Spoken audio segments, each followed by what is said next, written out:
पिछली बार जब चुनाव था तब प्रेस कॉन्फ्रेंस में नजर आए थे, अब दोबारा से उपचुनाव है तब प्रेस कॉन्फ्रेंस में नजर आए हो। बीच में कहाँ गए वो जाते हैं? चुनाव आता है तो कैमरे के सामने आ जाते हैं, जब चुनाव नहीं था हल्के के काम कर रहे थे तो वो फोटोज वो वीडियोस उस समय कैमरे के सामने क्यों नहीं रहते? पिछली जब प्रेस कॉन्फ्रेंस हुई थी आपने अनाउंस किया था कि चुनाव आप जरूर लड़ेंगे, मगर बाद में सोनाली के स्कूटर पर बैठे हुए नजर आए। इस बार फिर से बोल रहे हैं चुनाव लड़ेंगे। कैसे जनता विश्वास करे आदमपुर के आपके ऊपर कि मैं चुनाव लड़ूंगा? मैं चुनाव नहीं लड़ा तो कुलदीप बिश्नोई के सामने जिस किसी को बीजेपी अपना कैंडिडेट उतारेगी हम उसकी सपोर्ट करेंगे। देखो, सत्ता में उनको 5 साल का मौका मिला था जब चौधरी भूपेंद्र सिंह हुड्डा मुख्यमंत्री बने थे। उनको उनके पिताजी को चौधरी भजनलाल जी को गवर्नर लगाने का हुआ था। कुलदीप बिश्नोई को सेंटर के अंदर मिनिस्टर, एक भाई को डिप्टी सीएम, वो तो सीएम से भी बड़ा चेहरा मिल रहा था। 5 साल का टाइम था, कुछ भी काम कर सकते थे आदमपुर के अंदर, पर उन्होंने वो नहीं सोचा। अब देखा है कि ईडी की रेड पड़ने वाली है, थोड़ा सा जेल की दीवारों के नजदीक लगने वाले हैं। इससे अच्छा अपना किस तरीके से इससे छुटकारा पा करके और बीजेपी का साथ ले लें।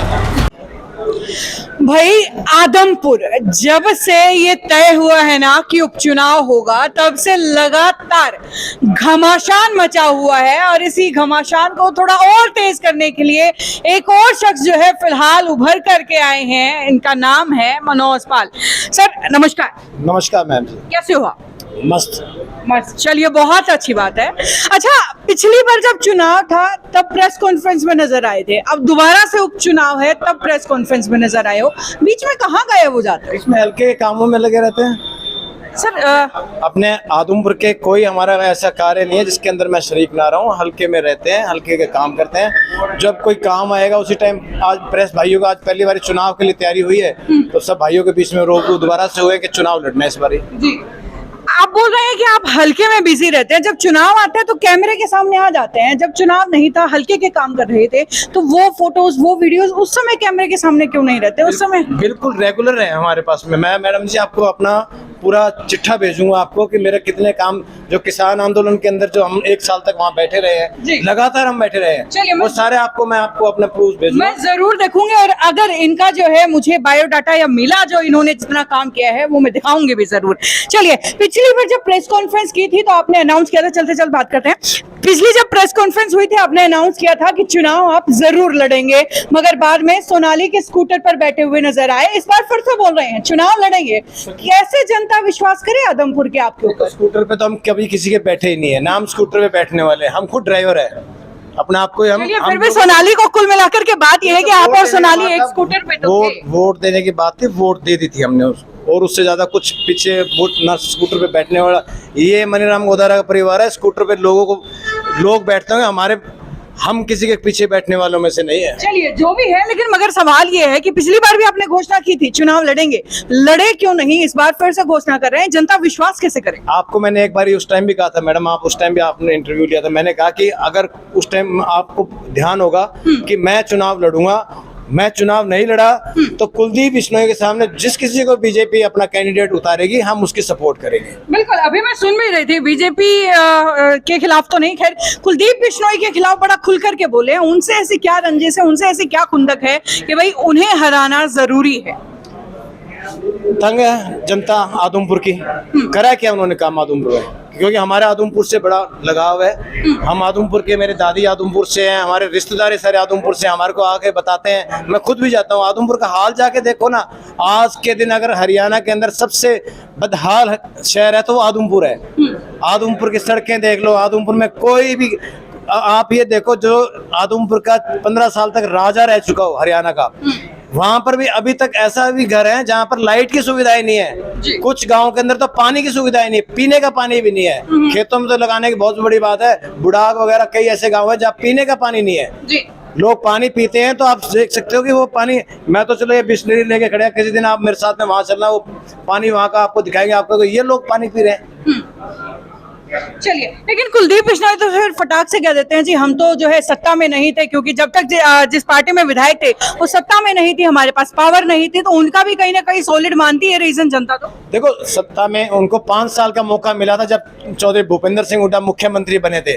उनको उनके पिताजी को चौधरी भजनलाल जी को गवर्नर लगाने का हुआ था।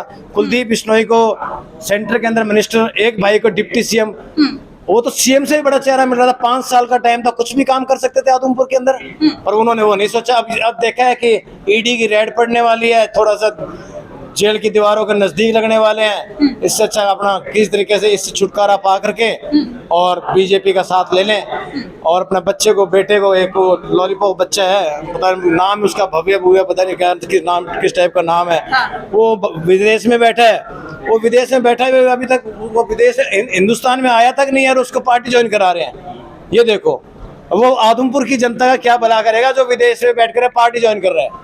चलिए मुझे ये बताइए कि आप बोल रहे हैं कि आप चुनाव लड़ेंगे, क्या लगता है जिस आदमपुर के अंदर कुलदीप बिश्नोई को हिलाना या वहां से हराना एक महाभारत है, कैसे लड़ेंगे उस महाभारत को, कैसे देंगे टक्कर उन्हें, कैसे हराएंगे उन्हें? देखो कभी हमारे को मौका मिला नहीं ना, मिलेगा तो आपको मैडम दिखाएंगे, इसको दुड़ा करके दिखाएंगे कैसे इलेक्शन कैसे लड़ा जाता है। इस बार क्या श्योरिटी है कि आपको मौका मिलने वाला है या इस बार जो है आप सामने आने वाले हैं, क्योंकि पिछले इलेक्शन में भी सेम बातें आपने की थी। इस बार ही हमारे पहले जो हमारे वो हमने एक महापंचायत का फैसला लिया है आदमपुर के अंदर, महापंचायत करेंगे हम सितंबर के महीने के अंदर ही करेंगे। मैं नहीं तो एक ऐसा भी कैंडिडेट आ सकता है, हमारा साझा कैंडिडेट आदमपुर का, एक 36 बरादरी में से कोई भी एक आ सकता है। वहां पर हमारा सबका हवन के अंदर अपना जो भी है अवधि डाल करके हमारा सबका एक कैंडिडेट बना करके मैदान में उतारेंगे। कई दफा पार्टियों की जरूरत नहीं होती और किसी का, प्रकाश सिंह बादल को कहते कोई हरा देगा, कितने साल से, वो तो 40 साल से थे मुख्यमंत्री, 40 साल तक मुख्यमंत्री रहे। कैप्टन अमरिंदर सिंह को देखिए, चन्नी चीफ मिनिस्टर होता हुआ भी एक छोटे से एक दुकानदार ने पता नहीं कैसे पटकी खुआ दी उसको। ये वो जमाना चला गया इनका रजवाड़ों वालों का, जो एक फोन पर कहते वोट डालना आना। जनता बहुत समझदार हो गई है। चलिए आप बोल रहे हैं कि हमें सिर्फ जरूरी है कुलदीप बिश्नोई को हराना, जयप्रकाश एक स्ट्रॉन्ग नाम है, क्या उनको सपोर्ट कर सकते हैं क्या उन्हें हराने के लिए, कुलदीप बिश्नोई को हराने के लिए? देखो जयप्रकाश जी मेरे बुजुर्ग हैं, आदरणीय हैं, वो मेरे बड़े हैं, हमारे पारिवारिक संबंध भी है उनसे, वो एक फैसला बाद में लिया जाएगा, लेकिन वो हमारे आदरणीय है। वो आपके आदरणीय है। आपको क्या लगता है इस बार के इलेक्शन में क्या कुछ नया जो है देखने को मिल सकता है? बहुत कुछ नया देखने को मिलेगा, ऐसा आपको मिलेगा कि चौंकाने वाला रिजल्ट आएगा। चलिए तो भाई ये थे मेरे साथ मनोज पाल जी, जो कि फिलहाल आदमपुर से जो है कहीं ना कहीं अपने चुनाव की तैयारी कर रहे हैं, चुनावी जमीन अपने लिए तैयार कर रहे हैं। मगर खैर चुनाव लड़ेंगे या किसी और को अपना सपोर्ट देंगे वो तो खैर समय ही बताएगा, मगर तब तक मनोज जी आपके साथ जुड़े जरूर रहेंगे कि क्या कुछ काम जो है आप अपने हल्के में कर रहे हैं या जनता के बीच कितना आप जो है जुड़े रहे हैं। बाकी तब तक के लिए बहुत बहुत धन्यवाद आपका। धन्यवाद ma'am. Twinkle twinkle little star, आ गया है श्याम जी का नया अवतार, श्याम जी पोटैटो चिप्स, वो भी कई सारे डिलीशियस फ्लेवर्स के साथ। बस खाते जाओ और खाते ही जाओ। श्याम जी के डिलीशियस एंड टेस्ट। अपना सामान MRP पर नहीं डिस्काउंट पर लो, और हिसार में डिस्काउंट कहाँ मिल रहा है ये जानो saletrending.com पर। Visit saletrending.com। पहले कंपेयर करो फिर शॉप करो।